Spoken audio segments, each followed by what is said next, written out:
Here, drawn by some mystical identification with Abydos and the long-dead pharaoh, an extraordinary woman known as Seti was to come 3,000 years later.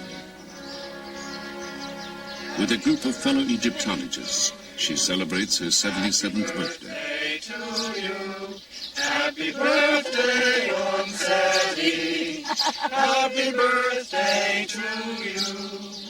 Well, thank you very much. You certainly made it a happy birthday. Let's make a speech. Make a speech. I am. I'm afraid it was a mass-produced one, but... Never mind, that won't matter. My heart, my mother, my heart, my mother, my heart, whereby I came into being. Do not stand up and witness against me at the judgment. I think that's the text it should be. You got it.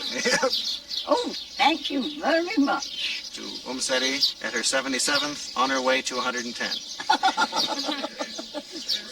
Thank you. Let us drink to our dear old friend Ramses II. Born Dorothy Eady in England, she says something called her here from the time she was a child. She came here 50 years ago, married an Egyptian, and had a son whom she named Seti. From then on, she was known as Seti, which means Mother at Seti. She has devoted the last 30 years of her life to the study of Seti I's temple and become an expert on him and Ramses II. Ramses tells that he came to Abydos alone, you see, in the first year of his reign after his father was dead. And he found that the decoration of this temple was incomplete. In the inscription, he says that I ordered the work of my father to be completed. And all the works which my father had started and were still incomplete, I had them finished.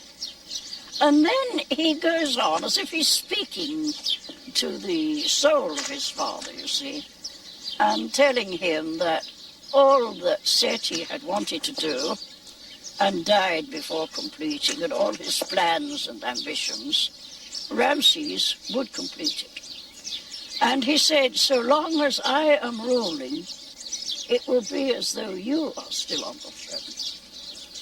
He was a nice fellow, and he was a very good son. When Seti came here for the Egyptian Department of Antiquities, the temple was in ruins. Its reconstruction became her passion.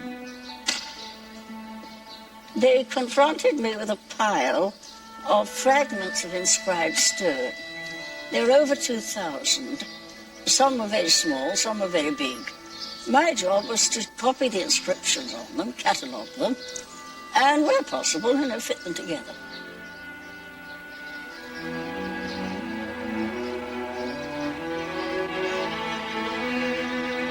The temple is vibrant with carvings that look as fresh today as when they were painted 3,000 years ago. Its walls tell the first known story of resurrection. Osiris, a mythical ruler, was killed and dismembered by his brother. His wife, the goddess Isis, found the scattered pieces of his body, bound them together, and Osiris arose from the dead.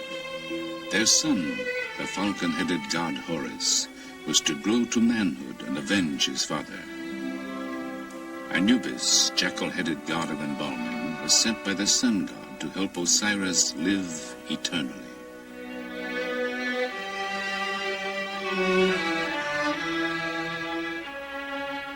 The Egyptians believed that because Osiris died and rose again, they too could achieve immortality. Worshipping Osiris, Seti assures his place in the afterlife. Offering incense, the pharaoh worships before the bark of the sun god, Amun-Re.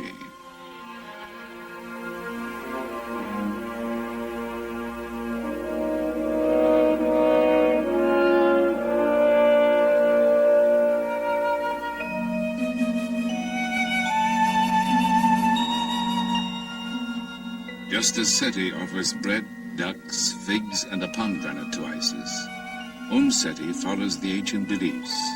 Oh, yes, every year at the great feast, and again on the birthday of the gods Osiris and Isis, I come here with offerings of wine, bread, and incense.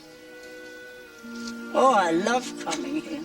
You know, it's a place I really do feel at home.